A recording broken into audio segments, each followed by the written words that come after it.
5 risiko terburuk jika teman-teman gagal bayar atau telat bayar di aplikasi Aku Laku, baik pay letternya ataupun Aku Laku pinjaman tunainya seperti dana cicil atau pinjaman tunai lainnya. Oke, kita akan bahas ya teman-teman ya. Ini adalah beberapa hal yang mungkin teman-teman harus ketahui.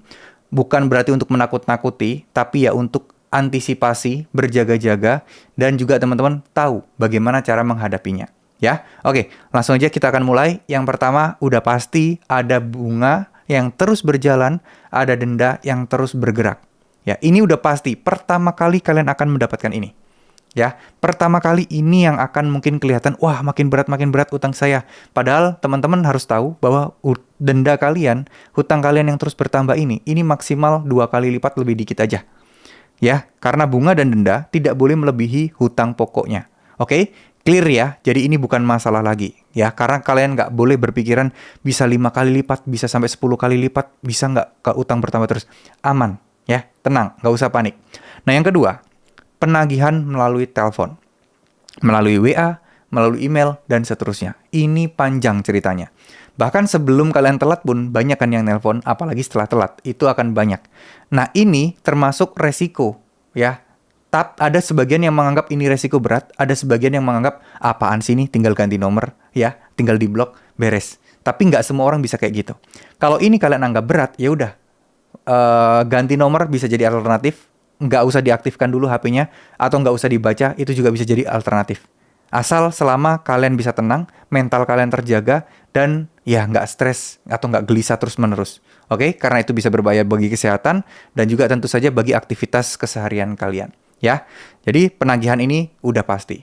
Ya, terus yang ketiga DC lapangan datang ke rumah. Nah, ini nih, DC lapangan datang ke rumah termasuk salah satu yang dianggap paling berat. Karena selain malu, juga kadang takut adanya tindakan kekerasan. Jadi, ya ini saya masukkan resiko berat juga. Ya, tapi sebenarnya kalau kalian tahu hukumnya, kalian tahu aturannya, ini nggak berat-berat banget juga.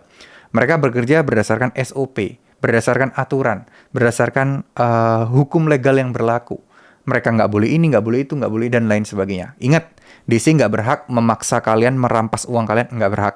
DC nggak berhak mengambil barang pribadi kalian, mereka nggak berhak.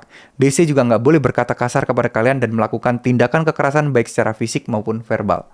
Jadi, harus kalian perhatikan baik-baik. Kalau sampai DC melakukan itu gimana? Rekam, viralkan, atau laporkan ke OJK, laporkan ke polisi, boleh. Karena mereka sudah melanggar aturan. Ya, oke. 3 ini yang paling sering terjadi. Dari ini akan menimbulkan efek-efek dan resiko lainnya. Ya, slik OJK. Nah, buat sebagian orang yang mungkin sering pinjam-pinjam, ya mungkin rutin lah minjemnya, ya ini akan menjadi sebuah resiko berat. Karena kalian tidak akan bisa minjam lagi karena slik OJK tadi masih nyangkut. Masih dianggap jelek. Mau kredit rumah juga nggak bisa. Ya, tapi buat sebagian orang yang udah kapok minjem-minjem, nggak mau minjem lagi di tempat manapun, slik OJK nggak akan jadi masalah. Jadi, tapi kebanyakan orang kan pasti kemungkinan besar minjem-minjem lagi ya. Nah, makanya ini akan jadi masalah. Sebagian besar punya impian untuk beli rumah nyicil, beli motor nyicil, beli mobil nyicil. Nah, ini akan jadi masalah. Nah, masalahnya kenapa dianggap besar? Karena jangka panjang. Panjang banget ya masalah slik OJK ini. Kalau telepon-telepon penagihan DC datang, mereka pasti akan berhenti kok. Nggak akan terus-terusan. Tapi kalau slik OJK, tetap nyangkut. Selama pinjolnya nggak menganggap utang kalian lunas atau kalian nggak melunasi utangnya. Ya, ini slik OJK. Nah, yang terakhir, resiko beratnya yang bisa mempengaruhi segala aspek kehidupan kalian adalah, ya, karena terganggunya mental kalian. Selalu banyak gelisah, selalu banyak cemas.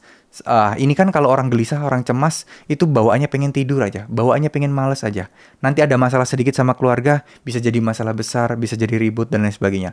Ini yang paling berat, teman-teman. Ini yang paling besar. Karena merembet kemana-mana. Merembet ke kerjaan bisa, ke hubungan kalian dengan teman kalian bisa, dengan keluarga kalian juga bisa. Ya gimana, orang lagi stres, orang lagi panik. Tapi ini yang harus kalian kendalikan. Gimana caranya? Paling simpel, paling gampang adalah dekatkan diri kalian dengan Tuhan. Perbanyak doa, perbanyak ibadah.